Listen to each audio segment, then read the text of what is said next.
ನಮಸ್ಕಾರ ಎಲ್ರಿಗೂ, welcome back to my YouTube channel. ಇವತ್ತಿನ special recipe Mangaluru chicken curry. ಬನ್ನಿ ಯಾವ ಥರ ಮಾಡೋದು ನೋಡೋಣ. ಮೊದಲನೇದಾಗಿ ನಾನು 1 ಕಿಲೋ ಚಿಕನ್ನ ಚೆನ್ನಾಗಿ ತೊಳೆದು ತೆಗೆದಿಟ್ಟಿದ್ದೀನಿ. ಸೊ ಮಸಾಲೆಗೆ ನಾನಿಲ್ಲಿ ಒಂದು 20 ಕೆಂಪು ಮೆಣಸು ತೊಗೊಂಡಿದ್ದೀನಿ. ಆಮೇಲೆ ಕೊತ್ತಂಬರಿ ಬೀಜ, ಒಂದು 5 ಕಾಳು ಮೆಣಸು, ಕರಿಬೇವು ಸೊಪ್ಪು, ಆಮೇಲೆ ಚಕ್ಕೆ, ಲವಂಗ, ಏಲಕ್ಕಿ ಮತ್ತು ಅರ್ಧ ನೀರುಳ್ಳಿ, ಶುಂಠಿ, ಬೆಳ್ಳುಳ್ಳಿ ಮತ್ತು ಜೀರಿಗೆ, ಮೆತ್ತೆ ಇಷ್ಟನ್ನು ನಾನು ಚೆನ್ನಾಗಿ ಹುರಿದು ತೆಗೆದಿಟ್ಟಿದ್ದೀನಿ. ಸೊ ಇದಕ್ಕೆ ನಾವು ತೆಂಗಿನ ತುರಿ, ನಾನು ಒಂದು ತೆಂಗಿನಕಾಯಿನ, ಸಣ್ಣ ತೆಂಗಿನಕಾಯಿನ ತುರಿದಿಟ್ಟಿದ್ದೀನಿ. ಸೊ ಇವಾಗ ನಾವು ಇದನ್ನು ಗ್ರೈಂಡ್ ಮಾಡ್ಕೊಳ್ಳೋಣ. ಗ್ರೈಂಡ್ ಮಾಡೋದಕ್ಕೆ ನಾನಿಲ್ಲಿ ಸ್ವಲ್ಪ ಅರಿಶಿನ ಮತ್ತು ಹುಳಿನ, ಒಂದು ಲಿಂಬೆಗಾತದಷ್ಟು ಹುಳಿನ ಹಾಕ್ಕೊಂಡು ಮಿಕ್ಸ್ ಮಾಡ್ತಾಯಿದ್ದೀನಿ. ಸೊ ನಮ್ಮದು ಮಸಾಲೆ ಪಾಟ್ ರೆಡಿ ಇದೆ. ಇವಾಗ ನಾವು ಒಗ್ಗರಣೆ ಕೊಡೋಣ. ಸೊ ಒಗ್ಗರಣೆಗೆ ನಾನು ಇಲ್ಲಿ ಸ್ವಲ್ಪ ಎಣ್ಣೆ, ಸ್ವಲ್ಪ ಸಾಸಿವೆ ಹಾಕ್ತಾಯಿದ್ದೀನಿ. ಸೊ ಸಾಸಿವೆ ಚೆನ್ನಾಗಿ ಹೊಡೆದ ನಂತರ ಅದಕ್ಕೆ ನಾನು ಕರಿಬೇವು ಸೊಪ್ಪನ್ನು ಹಾಕ್ತಾಯಿದ್ದೀನಿ. ಸ್ವಲ್ಪ ಫ್ರೈ ಆದಮೇಲೆ ಇದಕ್ಕೆ ನಾನು ಒಂದು 2 ದೊಡ್ಡ ಸೈಜ್ ಈರುಳ್ಳಿನ ತಗೊಂಡಿದ್ದೀನಿ. ಆ ಈರುಳ್ಳಿನೂ ಈ ಎಣ್ಣೆಯಲ್ಲಿ ಚೆನ್ನಾಗಿ ಫ್ರೈ ಮಾಡ್ಕೊಳ್ಳಿ. ಅಂದರೆ ಹಸಿ ವಾಸನೆ ಹೋಗೋ ತನಕ ಫ್ರೈ ಮಾಡಿದರೆ ಸಾಕಾಗುತ್ತೆ. ಸೊ ಇದು ಫ್ರೈ ಆದ ನಂತರ ಇದಕ್ಕೆ ನಾನು 2 ಸಣ್ಣ ಗಾತ್ರದ ಟೊಮೆಟೊನ ಕಟ್ ಮಾಡಿ ಇಟ್ಕೊಂಡಿದ್ದೀನಿ. ಸೊ ಟೊಮೆಟೊ ಕೂಡ ನಾನು ಹಾಕ್ತಾಯಿದ್ದೀನಿ. ಇದನ್ನೆಲ್ಲ ಚೆನ್ನಾಗಿ ಫ್ರೈ ಮಾಡ್ಕೊಳ್ಳಿ.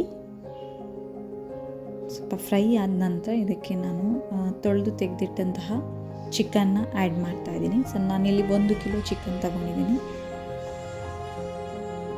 ಸೊ ಅದನ್ನು ಆ್ಯಡ್ ಮಾಡಿ ಚೆನ್ನಾಗಿ ಮಿಕ್ಸ್ ಮಾಡ್ಕೊಳ್ಳಿ. ಸೊ ಇದಕ್ಕೆ 2 ಟೇಬಲ್ ಸ್ಪೂನಷ್ಟು ಉಪ್ಪು ಹಾಕ್ತಾಯಿದ್ದೀನಿ.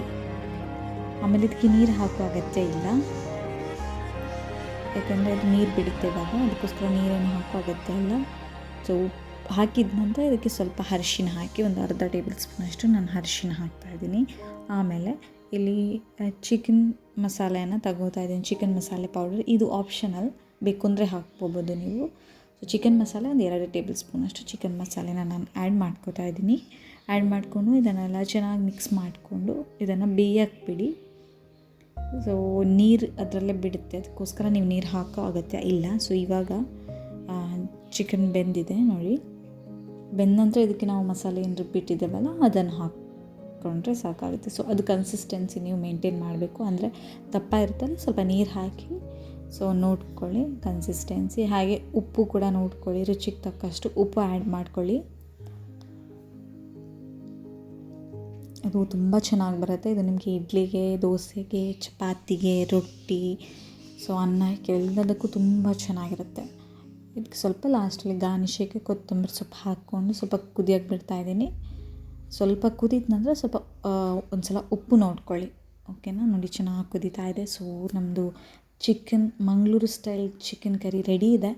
ಸೊ ಯಾರೆಲ್ಲ ಚಾನಲ್ ಸಬ್ಸ್ಕ್ರೈಬ್ ಮಾಡಿಲ್ಲ ದಯವಿಟ್ಟು ಸಬ್ಸ್ಕ್ರೈಬ್ ಮಾಡಿ, ಶೇರ್ ಮಾಡಿ, ಲೈಕ್ಸ್ ಮಾಡಿ, ಕಮೆಂಟ್ಸ್ ಮಾಡಿ. ಮುಂದಿನ ವೀಡಿಯೋದಲ್ಲಿ ಸಿಗೋಣ. ಅಲ್ಲಿ ತನಕ ಬಾಯ್.